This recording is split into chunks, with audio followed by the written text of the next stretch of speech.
Friend, welcome back to my YouTube channel. आज मैं आपको एक बिगनिंग के लिए तैयार करने वाला हूँ, जो है एनडीए 1 2026। इसमें देखो, अगर तुम एनडीए का प्रिपरेशन करना चाहते हो तो सबसे पहले तुम्हें कुछ चीज़ों की जानकारी होनी चाहिए। मतलब इंग्लिश आपको पता है इंग्लिश का कितना ज़्यादा वेटेज है, तो इंग्लिश काफ़ी ज़्यादा इम्पॉर्टेंट हो जाता है आपको पढ़ने का। तो सबसे पहले बेसिक ग्रामर के बारे में जानना चाहिए। तो यार देखो, अगर तुम इंग्लिश पढ़ने जा रहे हो तो सबसे पहले बेसिक रूल्स होते हैं कुछ ग्रामर के, वो जानना ज़रूरी है। तो स्टार्टिंग रूल 1 बाय 1 मैं सभी रूल्स को एक्सप्लेन करने वाला हूँ, और इसके क्वेश्चन मैं बाद में एक नेक्स्ट वीडियो में आपको प्रोवाइड करूँगा। सबसे पहले मैं आपको सारे के सारे रूल्स बताऊँगा, एंड उसके बाद आप कुछ खुद से कुछ क्वेश्चंस प्रैक्टिस कर लेना। अगर आप लगा पाएँ तो ठीक, नहीं तो मैं यहाँ पे क्वेश्चंस आपको लेके आने वाला हूँ, ठीक है। तो सबसे पहले एक बेसिक रूल की बात करते हैं। तो जैसे हम लोग कहते हैं कि जो भी जितने भी सारे तुम्हें वर्ब्स मिलते हैं, जहाँ भी मिलते हैं, वो प्लूरल होते हैं। मतलब all verbs are naturally plural, but इसके साथ जैसे अगर सिंगुलर सब्जेक्ट है तो सिंगुलर वर्ब यूज़ करना है, और प्लूरल सब्जेक्ट है तो प्लूरल वर्ब को यूज़ करना है, ठीक है।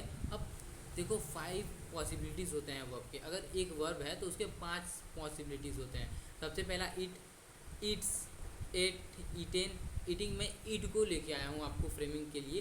बाकी आप और भी बहुत सारे वर्ड्स होते हैं जिसके सभी के 5 पॉसिबिलिटीज़ होते हैं। पहला सिंगुलर प्लूरल के साथ, सिंगुलर के साथ, सेकेंड फॉर्म, थर्ड फॉर्म और आईएनजी, ठीक है। जिसमें सबसे पहले ईट की बात करते हैं तो ये V1 है और प्लूरल फॉर्म है। और जब तुम इसमें एस लगा देते हो तो जैसे कि मैंने बताया कि सारे के सारे वर्ब जो होते हैं वो नेचुरली प्लूरल होते हैं। तो उसमें जब तुम एस लगाते हो तो वो तुम्हारे सिंगुलर बन जाता है।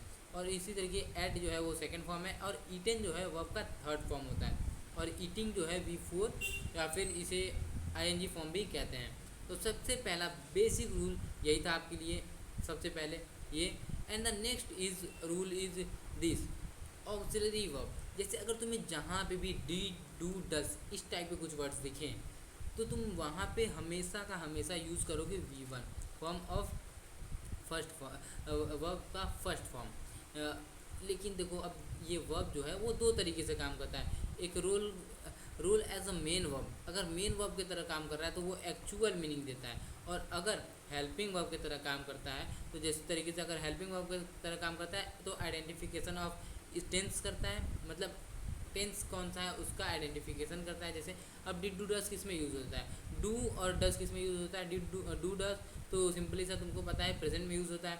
और जब तुम बात करते हो डिड की तो डिड तुम्हारा होता है प्रेजेंट, पास्ट में होता है, ठीक है। तो इसी तरीके से अब अगर तुम्हें इन हाइपोथेटिकल कंडीशन, अगर तुम्हें हाइपोथेटिकल कंडीशन वाला कोई क्वेश्चन आ जाए, जैसे मैं इफ़ आई और a pilot then I drive Tejas, like this type of question, तो वहाँ पे तुम्हें यूज़ करना है वर्ब।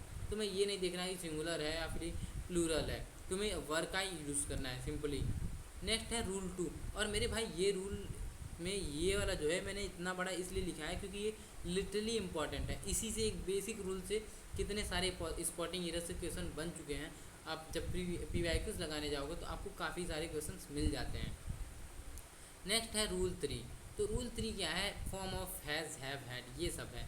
तो देखो, हैज़ जो होता है वो सिंगुलर फॉर्म होता है, ठीक है, वर्ब का फर्स्ट फॉर्म सिंगुलर फॉर्म होता है। और हैव जो है वर्ब का फर्स्ट फॉर्म ही होता है, लेकिन ये प्लूरल के लिए यूज़ किया जाता है। और नेक्स्ट है हैड। तो हैड जो है वो V2 और V3 दोनों का काम करता है। सिंपली से समझो कि अगर V2 है तो V2 के साथ तुम कोई अदर कोई अदर वर्ब यूज़ नहीं कर सकते। V2 जो है हमेशा अकेला आता है, तो इस तरीके से V2 को तुम पहचान सकते हो।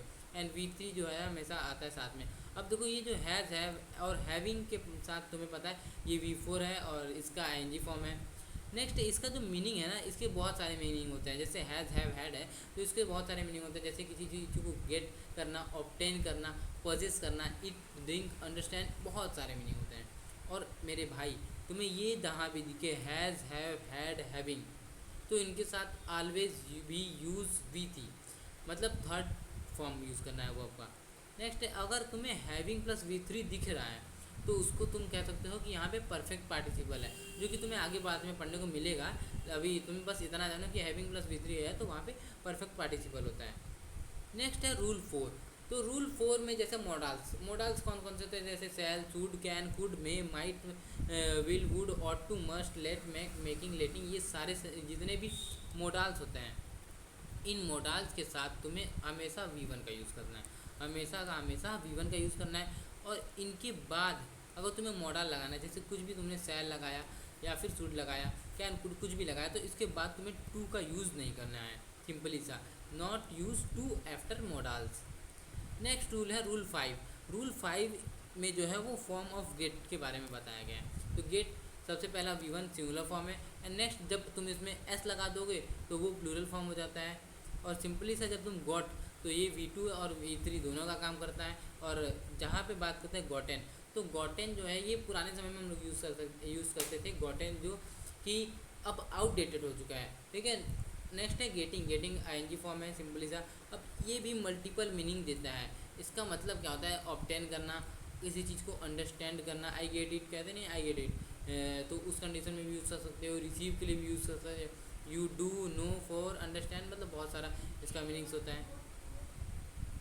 V2 need any helping verb, V2 के साथ कोई भी मतलब कह सकते हो कि हेल्पिंग वर्ब नहीं चाहिए होता है। मैंने यहाँ पे आपको बताया भी था, यहाँ पे V2 के बाद मैंने बताया भी था कि इसको हेल्पिंग वर्ब की नीड नहीं होती है। नेक्स्ट है फॉर्म ऑफ गेट।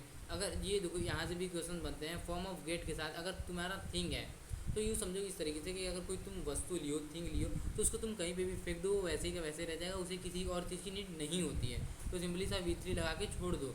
लेकिन फॉर्म ऑफ गेट के साथ अगर पर्सन आ गया, कोई वस्तु आ गई, तो उसके साथ एक चीज़ लगा दो, टू, समझ लो यू कि उसे एक चीज़ की ज़रूरत होती है, तो ये यहाँ पे टू हो सकता है। एंड नेक्स्ट है यहाँ पे इसके साथ V1, टू के साथ V1 लगाना है। और इसके कुछ एक्सेप्शंस हैं, आफ्टर टू क्या यूज़ किया जाता है, क्या नहीं यूज़ किया जाता है, वो भी मैं आपको आगे वाले रूल में बताने वाला हूँ। नेक्स्ट है रूल 6। तो रूल 6 जो है वो ये बताता है कि V2 जो है वो ओनली यूज़ होता है पास्ट इंडिफिनिट में। बट जैसे कुछ एक्सेप्शंस साइंस केमिस्ट्री में ही नहीं होते हैं, कुछ इंग्लिश में भी एक्सेप्शंस होते हैं मेरे भाई, जिसमें सबसे पहले मैं एक्सेप्शन तुम्हें बताने वाला हूँ कि जैसे V2 मैंने बताया तुम्हें कि सिर्फ पास्ट इंडिफिनिट में यूज़ होता है, subject plus verb second form. लेकिन जैसे it is time, it is good time, it is appropriate time, it is high time, या फिर इट इज़ अबाउट टाइम आए, कुछ इस टाइप के फ्रेसेस आए, तो तुम उनके साथ भी वर्ब का सेकंड फॉर्म ही यूज़ करोगे। और एक ये दो चीज़ इंपॉर्टेंट है, ये अगर तुम्हें प्रीपोजिशन दिखे तो उसके बाद अगर वर्ब लगा रहे हो तो वर्ब का ING फॉर्म, जिसे तुम वर्ब का फोर्थ फॉर्म कहते हो, वो यूज़ करोगे। और अगर तुम्हें टू दिख रहा है तो टू के बाद V1 का यूज़ करोगे। नेक्स्ट रूल है रूल 7, और इसी को मैं बताने वाला था कि टू के बाद क्या यूज़ किया जाता है, कौन यूज़ नहीं किया जाता है। तो केस 1 में जब हम लोग बात करते हैं तो आफ्टर टू कोई भी वर्ब नहीं यूज़ करते सिंपली। लेकिन लेकिन लेकिन अगर कॉमन इन्फिनिटी की बात करोगे तो जैसे I went to learn English, तो ये टू लर्न है, ये टू लर्न जो है वो कॉमन इन्फिनिटी का काम कर रहा है, तो ये एक्सेप्शंस हो जाता है। नेक्स्ट है केस 3। अब केस 3 में क्या होता है, आफ्टर टू यूज़ VING। अब VING कहाँ पे यूज़ होता है, तो ये मेरे भाई होता है जो एक जिरंड नाम सुने होगे, जिरंड के लिए यूज़ किया जाता है सिंपली सा। जैसे अब तुम जिरंड को पहचानोगे कैसे, इस तरीके, पहले दो चीज़ होता है, नाउन एक्टिविटी होता है या तो जिरंड होता है। जिरंड जो होता है वो एक हैबिट होता है, और मतलब जिरंड जो होता है वो काम कर रहा है, सिंपली सा यहाँ समझो, वर्ब प्लस ING तुम्हें दिखा है और वो तुम्हें लगे, अगर देखो इसको समझने के लिए तुम्हें वर्ड को फील करना पड़ेगा, या फिर सिंपली सा समझो कि वर्ड को जो सेंटेंस है उसको समझना पड़ेगा। तो वो अगर तुम्हें नाउन या फिर नाउन या फिर कोई चीज़ का एक्टिविटी के बारे में बता रहा है तो तुम उसे कह सकते हो जिरंड है, तो वहाँ पे तुम VING यूज़ कर सकते हो। लेकिन जब तुम्हें दिखे वर्ब प्लस ING के साथ तुम्हें लगे कि वो कोई काम अभी कर रहा है, कंटिन्यूएशन प्रेजेंट हो रहा है, नॉट अ नाउन, यहाँ पे कोई नाउन नहीं है, यहाँ पे कंटिन्यूएशन प्रेजेंट हो रहा है, तो उसे हम लोग कहते हैं प्रेजेंट पार्टिसिपल, ठीक है। जैसे अब यहाँ पे कुछ चीज़ें हैं जिनके साथ तुम्हें VING का यूज़ करना पड़ता है, यहाँ पे भी एक्सेप्शंस हैं। कुछ फ्रेसेस हैं जैसे forward to, look upon to है, वो थोड़ा सा लग रहा है मुझे कुछ इरर हो गया है। Devoted to, given to, taken to, prone to, addicted to, committed to, habituated to, ये सारे जितने भी वर्ड है, to oppose to, with a view to, accustom to, ये सारे वर्ड फ्रेसेस अगर तुम्हें कोई सेंटेंस में दिखे तो सिंपली सा समझो कि तुम्हें वर्ब का ING फॉर्म यूज़ करना है। ये था मेरे भाई रूल 7, और मैं यहाँ पे रूल लास्ट वाला पढ़ाने वाला हूँ जो कि फॉर्म ऑफ बी के बारे में, इसको मैंने खुद हाथ से लिख दिया है।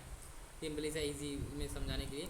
तो सबसे पहले देखो फॉर्म ऑफ बी एक ऐसा फॉर्म है जिसके इतने सारे मॉडल, मतलब इतने सारे फॉर्म होते हैं। बाकी मैंने तो बताया कि 5 पॉसिबिलिटीज होते हैं किसी भी फॉर्म के, लेकिन यहाँ पे देखो 2, 2 4, 2 6, 2 8, 2 2 6 और 2 8, 8 पॉसिबिलिटीज़ है इसके।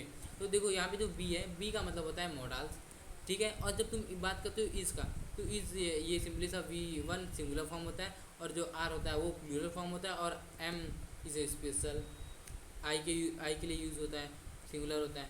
वाज सेकंड फॉर्म होता है, वाज जो होता है वो सेकंड फॉर्म होता है फॉर्म ऑफ बी का, और ये सिंगुलर के लिए यूज़ होता है, और वर जो है प्लूरल के लिए यूज़ होता है। बिन V3 के लिए यूज़ होता है, और बिंग जो है वो तुम्हारा फोर्थ फॉर्म, जिससे तुम ING फॉर्म कर सकते हो। तो ये था फॉर्म ऑफ बी के इतने सारे फॉर्म। अब बात करते हैं कंटिन्यूएशन अगर दिखाना है, तो तुम बस VING लगा दोगे तो वहाँ पे तुम्हारा कंटिन्यूएशन दिखता है, और जब तुम V3 लगा दोगे इनके बाद, इन सब के बाद अगर तुम्हारा VING लगता है तो वहाँ पे कंटिन्यूएशन प्रेजेंट हो जाता है, और तुम्हारा V3 लगता है तो सिंपली सा पैसिव बन जाता है। तो ये था मेरे भाई कुछ basic rule of English grammar for NDA। अगर तुम NDA के लिए तैयारी कर रहे हो मेरे भाई, तो सिंपली सा कुछ रूल्स होते हैं जिन्हें तुम्हें जानना ज़रूरी होता है। तो उम्मीद है कि मज़ा आया होगा, समझ में आया होगा। तो अच्छा लगा तो वीडियो को लाइक करना, सब्सक्राइब करना। मिलते हैं नेक्स्ट लेक्चर में, आज के लिए इतना ही। जय हिंद, जय भारत।